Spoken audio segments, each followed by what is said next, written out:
Amigas y amigos de Mercosur al Día, un gusto de saludarles nuevamente para compartir de novedades, de noticias, de la actualidad de nuestra América Latina. Bueno, para el día de hoy tenemos con nosotros al profesor Ruby Rada, quien es politólogo, profesor de políticas públicas en la Universidad Central de Venezuela, quien hoy desde los llanos venezolanos nos va a comentar y nos va a contar un poco acerca de cuál es esa realidad que se está viviendo hoy en Venezuela. Mucho escuchamos, mucho leemos, vemos, sabemos de comentarios, pero hoy lo tenemos a él acá. Así que junto con el profesor Aldo Centurión desde la ciudad de Asunción, saludamos a Ruby.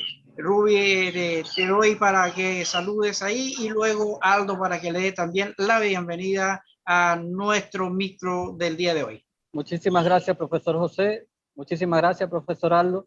Sí, efectivamente, desde los llanos venezolanos queremos ofrecer una perspectiva más profunda sobre lo que está sucediendo en la realidad política venezolana, que como sabemos es sumamente compleja. Queremos verlo desde otra perspectiva, porque digamos que dentro de toda esta complejidad todavía queda muchísima tela por cortar, todavía quedan muchísimas cosas por decir, y todas estas cosas necesariamente tienen que ser pensadas, analizadas, porque las posibilidades de análisis y las posibilidades de lograr un cambio efectivo en Venezuela dependerán de ello, de cómo asumimos desde distintas perspectivas la realidad venezolana. Profesor Aldo. Sí, muchas gracias, profesor Rudy. Bueno, encantado de tenerte con nosotros para analizar la situación de la querida Venezuela y bueno, y las proyecciones a futuro. Muchas gracias. Aldo, ¿qué novedades tenemos en estas horas? ¿Qué ha sucedido? Veo ahí un titular muy interesante, parece que el vacuna gate también ha llegado por acá. Bueno, en realidad, este es un problema que tienen todos los políticos de aprovechar la oportunidad que le da el cargo. El titular de Infobae dice: nuevo escándalo de vacunación VIP en América Latina, la mentira de una senadora que se niega a renunciar en Paraguay. Mirta Gusiski, este es el titular de Infobae. Infobae es uno de los portales en habla hispana más prestigiosos. Y se supone que habrán validado la información. Mirta Gusiski se vacunó sin estar dentro del rango etario habilitado. Luego negó haberlo hecho, que ahora ante la evidencia envió una nota al presidente del Congreso intentando explicar el porqué. Bueno, esta es la evidencia. Lo demás no sé. No sé si en realidad está la renuncia, porque la renuncia tiene que ser citada por el Pleno, y bueno, y a partir de ahí la renuncia se hace efectivo, estimado José. Así que la señora Mirta Gusiski es una senadora. Y esta senadora ha remitido una nota al presidente del Congreso Nacional, en el cual, en primer lugar, explica que ha mentido a los medios de comunicación, diciendo de que no se había vacunado. Y en realidad se vacunó. La senadora tiene 73 años. Hay que tener en cuenta que ella ha estado en la estructura del poder político del Partido Colorado, especialmente después un poco del retiro de su esposo, que se llama Cuba Grau, que ha sido presidente. Y en una crisis que tuvo Paraguay, él tuvo que renunciar e irse exiliado a Brasil. Los paraguayos siempre tenemos nuestros exiliados generalmente en Brasil. Entonces, lo que explica a la senadora es lo siguiente, que en realidad mintió para proteger al personal de blanco, pero el personal de blanco en este momento está siendo investigado. Y por supuesto hay algunas solicitudes de renuncia y de alguna manera separación de los cargos, ¿no? A cargo del Ministerio de Salud.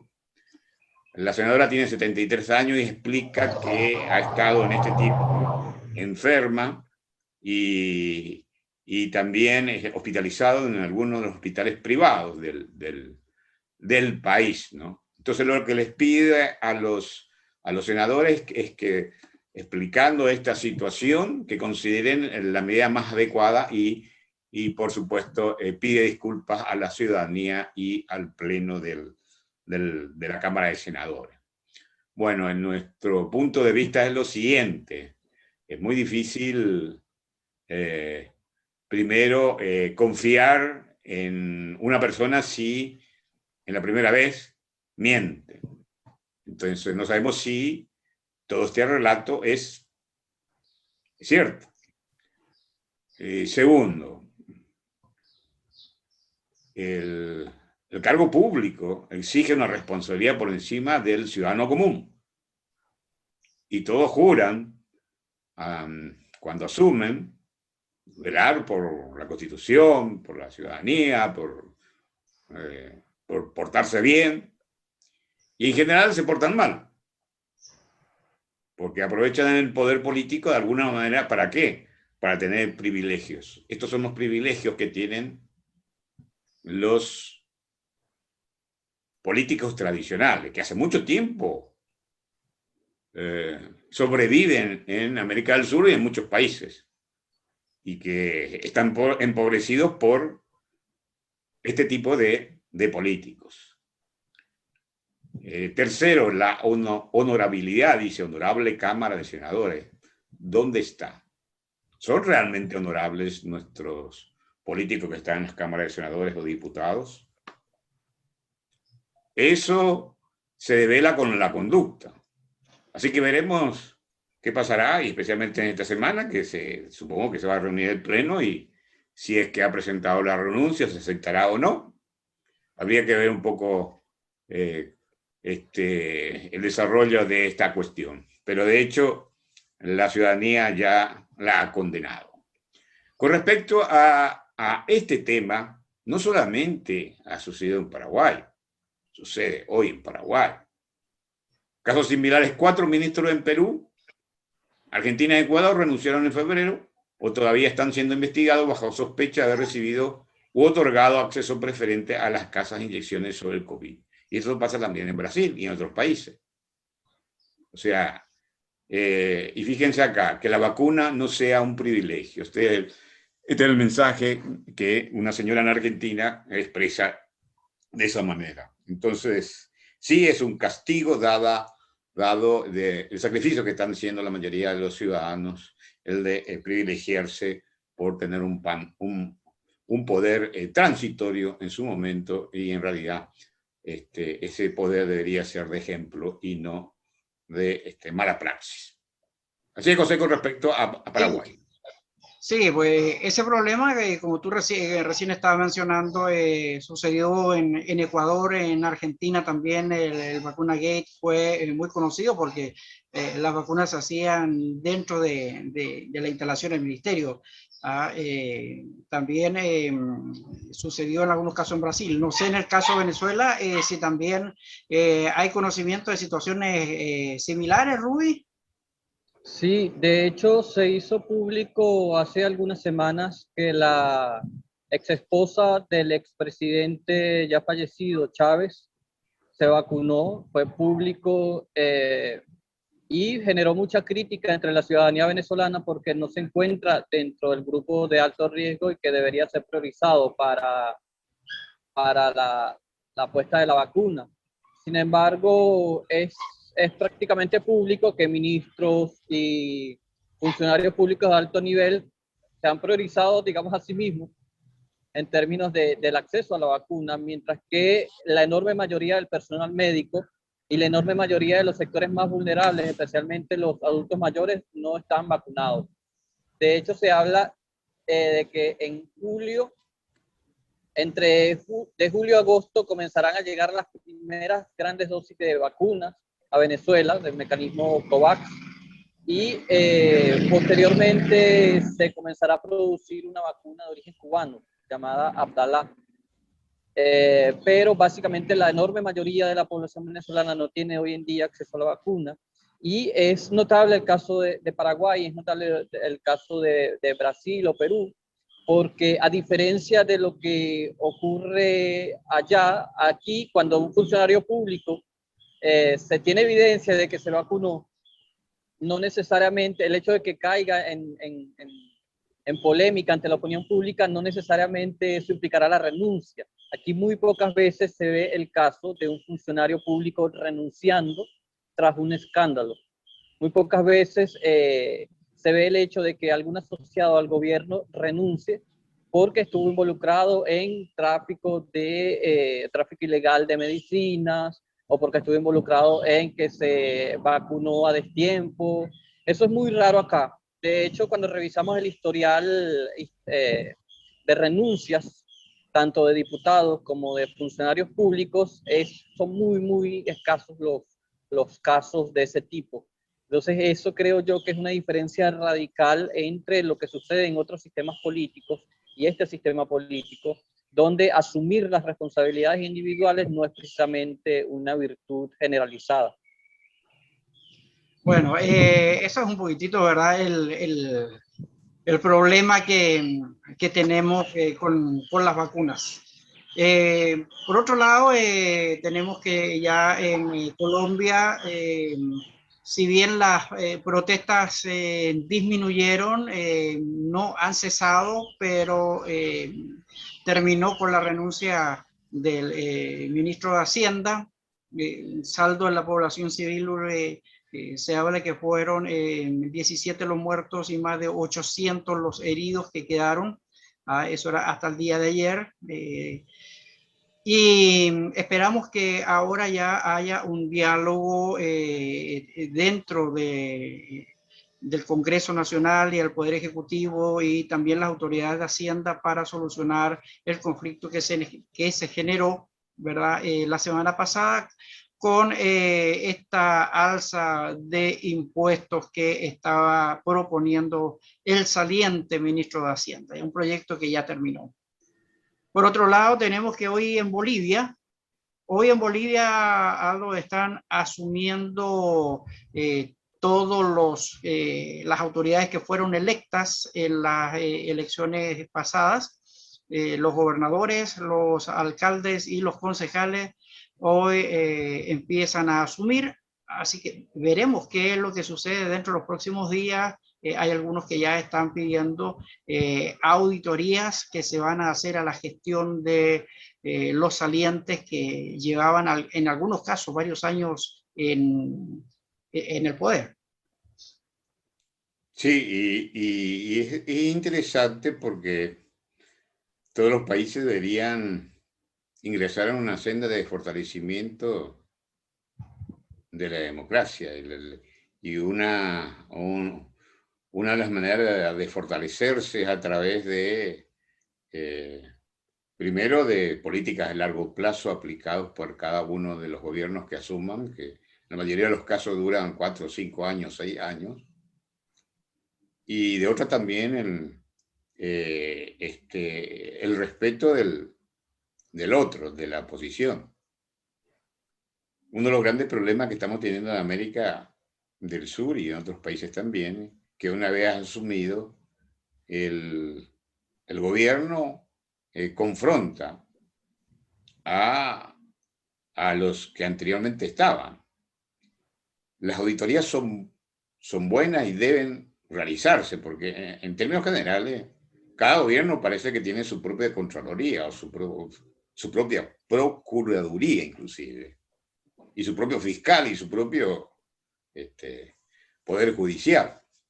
Y ese es un problema que tenemos que ir resolviendo. La democracia en América del Sur, América Latina, en líneas generales, está muy debilitada. Tal vez sí que hoy estuve leyendo un poco las declaraciones en la conferencia de la vicepresidenta de los Estados Unidos, ¿no? En el caso del Triángulo, el problema que tienen los Estados Unidos es la migración. ¿Y de qué países? Los países más corruptos. Los países institucionalmente más débiles, como Honduras, Guatemala, El Salvador. Y ahora tenemos ahí en El Salvador un presidente que se asemeja a un autócrata, ¿no? Que en realidad tiene tiene que seguir los pasos de fortalecimiento de la democracia, plantearlo, no que el poder se concentre en un dios. Entonces hay debilidades en los países de América del Sur, independientemente de que los candidatos sean de derecha a izquierda. Lo que deben comprometerse las autoridades, especialmente en caso de los que asumen hoy en Bolivia, es satisfacer las necesidades de su población y abocarse a cumplir las funciones establecidas en la propia Constitución. Ese es uno de los grandes problemas, por eso que nosotros planteamos un nuevo liderazgo o una reconversión de los líderes tradicionales. Es decir, una de las condiciones debería ser devolver lo que le ha robado a su pueblo, ¿no? Porque si uno analiza en el mapa geográfico de América del Sur, ¿cuáles son los países que están bien? Son muy pocos. Todos tienen crisis y todos están en una situación, más con la pandemia, de desempleo, mayor desempleo, menores ingresos, mayor indigencia, mayor ignorancia, en muchos casos, y pobreza. Y por otro lado, incertidumbre en el futuro. Es decir, los jóvenes están en un mundo incierto. Entonces, hay que tener la sabiduría para poder administrar el poder que tienen, lógicamente, les tiran de un lado, del otro lado, hay mucha influencia de diferentes factores, pero para eso deben prepararse. Probablemente nosotros no tenemos una escuela de formación de presidentes, ¿no es así, Ruby? Qué bueno sería tener una escuela de formación de presidentes y en general que todos los funcionarios públicos asuman la responsabilidad de formarse antes de ejercer tamañas responsabilidades, porque no es solamente lo que tienen en mano, es el bienestar colectivo. No son pocas personas lo que tienen, no es el futuro de pocas personas el que tienen en las manos, es muchísima la responsabilidad. Son millones de personas que sufren las consecuencias de decisiones mal analizadas, mal consideradas. Hace poco usted hablaba de la falta de racionalidad en términos de análisis costo-beneficio cuando se toman decisiones, cuando se llevan a cabo proyectos. Y eso precisamente es lo que vemos en América Latina. Una toma de decisiones que apunta más a la irracionalidad, que apunta más incluso a la improvisación, al hecho de que debemos resolver en el momento y por supuesto esto traerá como consecuencia crisis, porque implica precisamente eso, la ausencia de proyectos, la ausencia de decisiones que racionalmente afecten positivamente al colectivo y que se dediquen sobre todo a resolver los problemas puntuales de la gente. La pobreza, la desigualdad, la falta de empleo, la inflación, por ejemplo, para este lado de América Latina, que es uno de nuestros grandes problemas. Entonces tenemos más políticos dedicados sobre todo al beneficio individual, al beneficio incluso familiar, y por supuesto eso tiene su consecuencia institucional, eso debilita las instituciones y eso debilita la capacidad del Estado de dar respuesta a las necesidades de la gente, precisamente. Bueno, eso es un tema, ¿verdad?, que en algún momento vamos a tener que profundizar y hablar sobre ello, porque el liderazgo que hoy tenemos aquí en América Latina debe ser reemplazado por un nuevo liderazgo, con una nueva visión. Y como consecuencia de esto que estamos hablando, hay algo que me ha llamado mucho la atención la noche de ayer. Dos noticias que provienen de Venezuela. Una se está haciendo hoy, está en la prensa, que Venezuela está superando a Siria el problema de emigración. Y en segundo lugar, que Venezuela tiene un aumento salarial del 300%. ¿Cómo esto, Ruby, puede interpretarse, o cómo tú que estás ahí en el corazón en este momento allá en Venezuela, cómo lo siente, cómo lo percibe la gente ahí al interior? Fíjese, la situación en el interior del país es Venezuela vista desde otro ángulo. En Caracas, por ejemplo, un apagón eléctrico, el último fue el gran apagón nacional de 2019, marzo del 2019, duró aproximadamente 3 días en términos generales. Sin embargo, cuando uno visita el interior del país, se da cuenta de pueblos cercanos a este donde me ubico, que pasan hasta 4 meses sin luz y tienen que buscar la manera de resolver de alguna forma porque en cierta manera la vida continúa. Es decir, cuando comparamos el nivel de vida de el interior del país con la ciudad capital, nos damos cuenta que la diferencia es abismal. Es decir, imagínense una situación de 4 meses sin energía eléctrica y sin autoridades, sin políticos, sin funcionarios públicos que se dediquen a resolver la situación. Por supuesto, si uno está acostumbrado a un apagón de 3 días o un corte de luz de 2 horas en Caracas, uno no se imagina la magnitud de lo que eso puede significar para una persona que vive acá.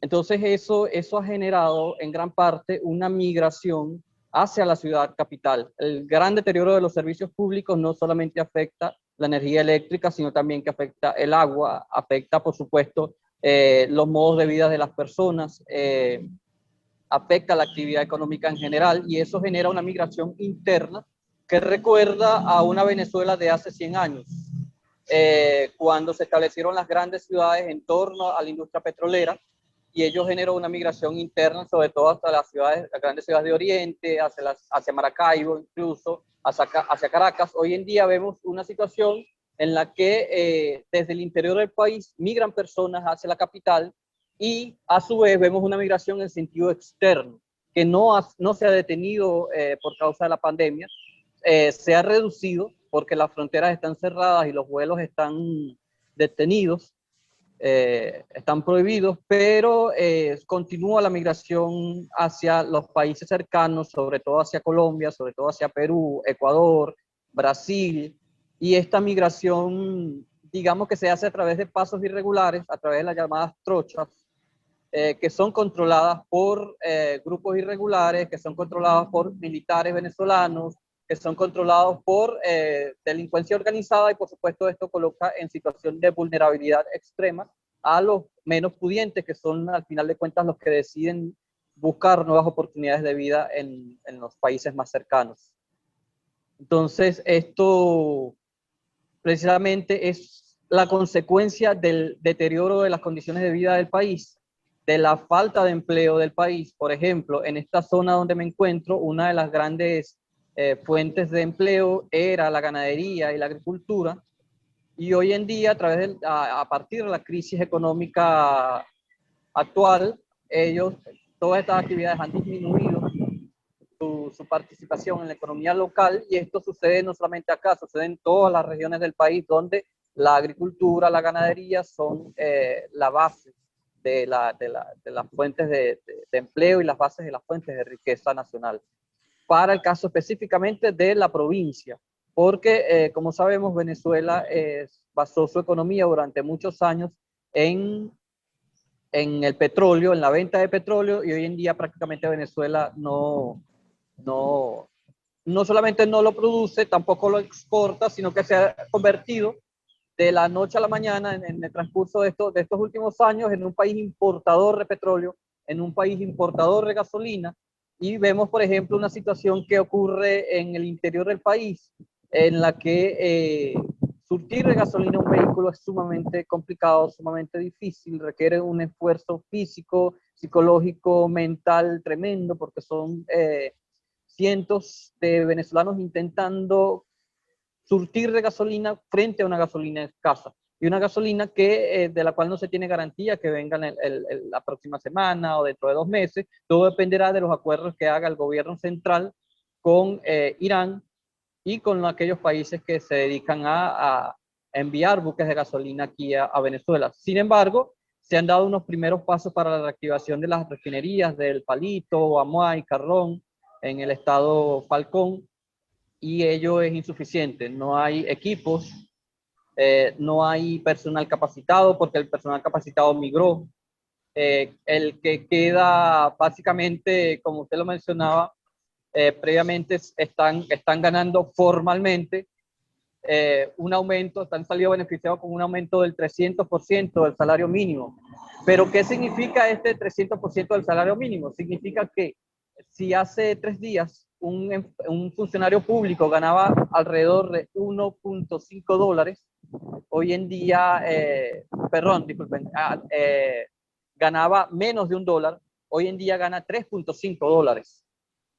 Es decir, estamos hablando de que si bien el aumento es de 300%, este aumento es insuficiente para, digamos que es un aumento meramente simbólico, es un aumento monetario, es un aumento numérico, pero no es un aumento real, en términos de salario real. Ruby, te quiero hacer una pregunta relacionada a eso, a los precios, porque una hiperinflación lleva a una distorsión enorme en los precios. Vamos a hablar un poco en términos de dólares, si podemos pasar un poco a dólares estos precios que te pregunto. ¿Cuánto gana mensualmente un docente de primaria, por ejemplo, o universitaria? ¿Cuánto un docente de... un kilo, le voy a hacer todas las preguntas, un kilogramo de carne de primera calidad, no de segunda, de primera calidad, carne? ¿Cuánto sale un kilogramo de tomate? ¿Con cuánto lleno un tanque normal de un auto, por ejemplo, ¿no es cierto? ¿O cuánto sale un corte de pelo? En Caracas, un kilo de carne cuesta 4 dólares. Es decir, el salario mínimo de 3.5 no cubriría un kilo de carne. En esta zona del llano venezolano, un kilo de carne cuesta 2,8 dólares y hasta 3 dólares. Es decir, el salario mínimo cubriría y quedaría 0,5 dólares.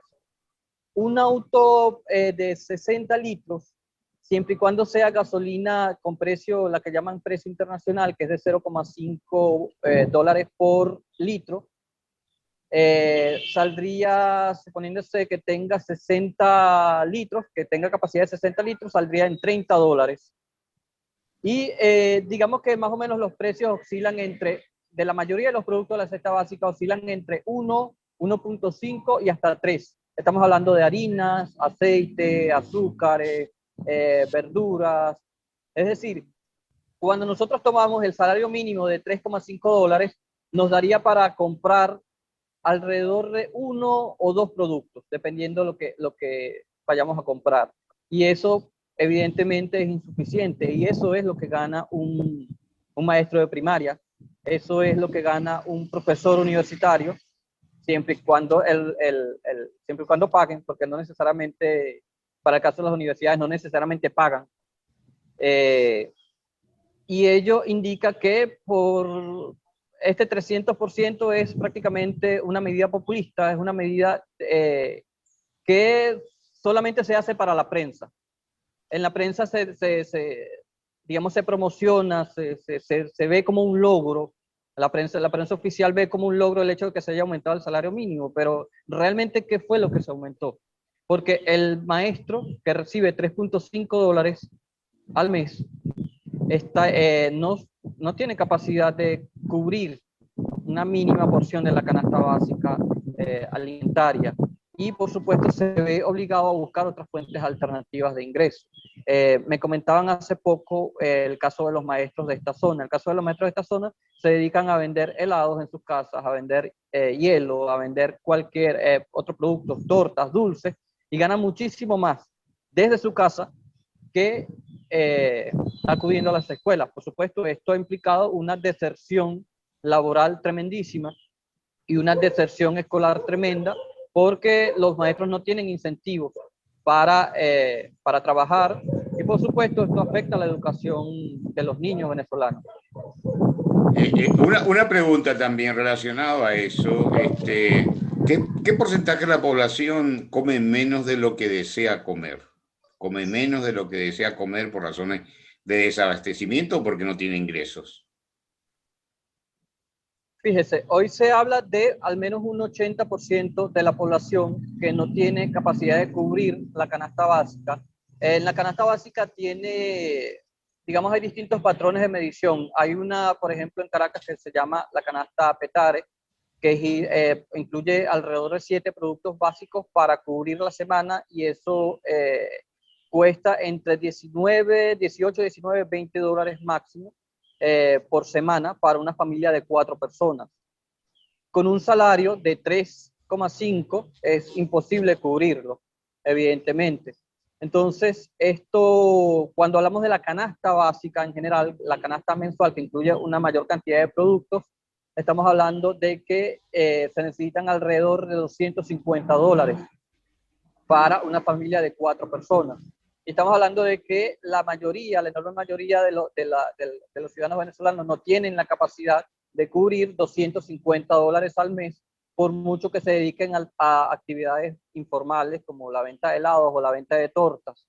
Y esto, por supuesto, implica una enorme desigualdad social.